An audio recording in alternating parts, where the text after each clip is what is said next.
Hi, this is Lucas Sales from the Zone of Success. This video is based on the knowledge of Matthew Walker, who is one of the world's leading experts on sleep. So, let's get started. Do you know the impact that caffeine has on sleep? Well, caffeine is a misunderstood drug because it's a psychoactive stimulant. In other words, it's a substance that helps keep us alert and awake. In fact, it's widely known for these effects. If we look at some data, we'll see that caffeine is probably the second most traded commodity on the planet, second only to oil. And that says a lot about our state of sleep deprivation. However, one thing most people don't know about caffeine is how long it stays in the body. You see, most drugs have what's called a half-life, which is the time it takes for half of the drug to be mostly eliminated from your system.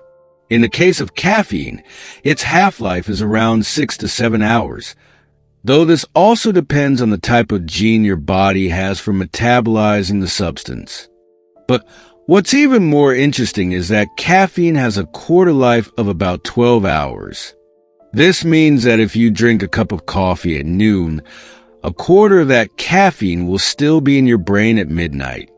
That would be like drinking a quarter of a Starbucks coffee right before bed and expecting to get a good night's sleep.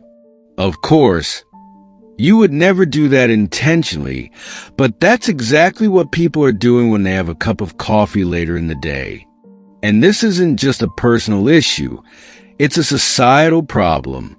If you have any doubts about that, just take a look at data from the Financial Times Journal, which shows that the number of Starbucks locations has grown exponentially over the last 30 years. This growth reflects how our sleep deprivation is only getting worse. The fact is, we use caffeine very freely and even allow our children to consume it, often without even thinking about the consequences. In fact, some patients go to the doctor and say, "Doctor, I know caffeine is bad for some people, but not for me. It actually works well for me." But in most cases, when they cut back or eliminate caffeine altogether, their sleep quality improves. Professor Sachin Panda even mentioned in a podcast that he does a caffeine detox every year. He says that while he experiences headaches for a few days, his sleep improves, he has more energy, and his productivity skyrockets.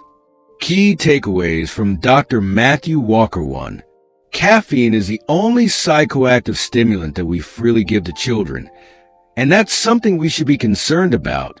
This isn't a criticism of parents, just a reminder that they may not fully understand the impact of caffeine. 2.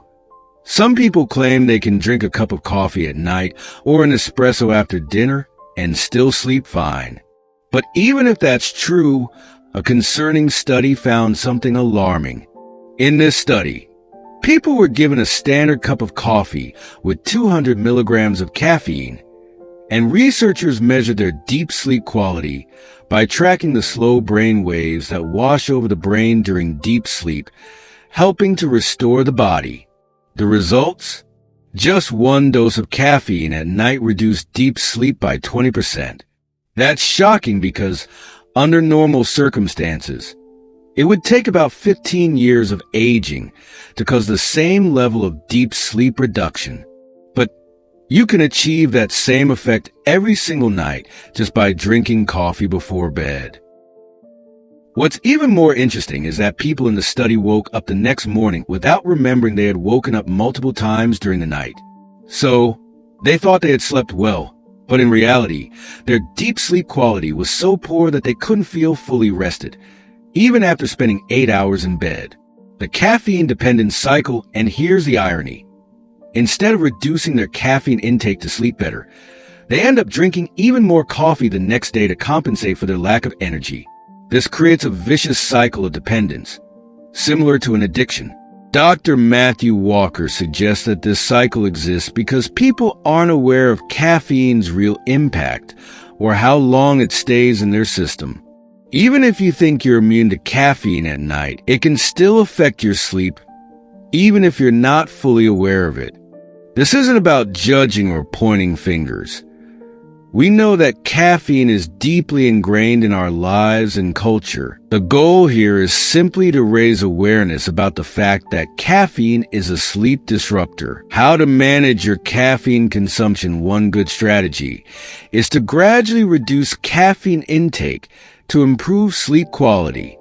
Some people do a caffeine detox, similar to Professor Sachin Panda, opting for decaf coffee instead.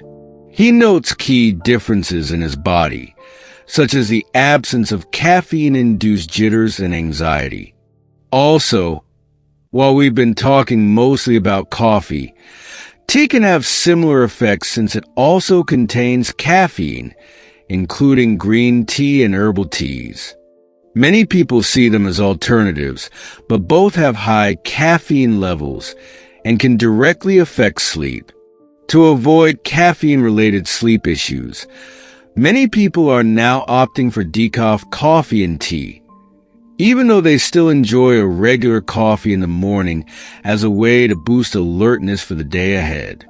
One of the best habits is to avoid caffeine after 11 a.m., since that's when your natural alertness is at its peak, according to your circadian rhythm. This practice has become more common as people become more aware of caffeine's negative effects on sleep. Even Dr. Matthew Walker says that his ability to focus and produce high-quality work is directly linked to the quality of sleep he got the night before. That said, you don't have to eliminate caffeine completely. You just need to manage your intake wisely and be aware of the problems it can cause if consumed irresponsibly. Alright, that's it for today. Don't forget to subscribe to the channel and turn on notifications so you don't miss future videos like this. Share this with your friends, and I'll see you next time.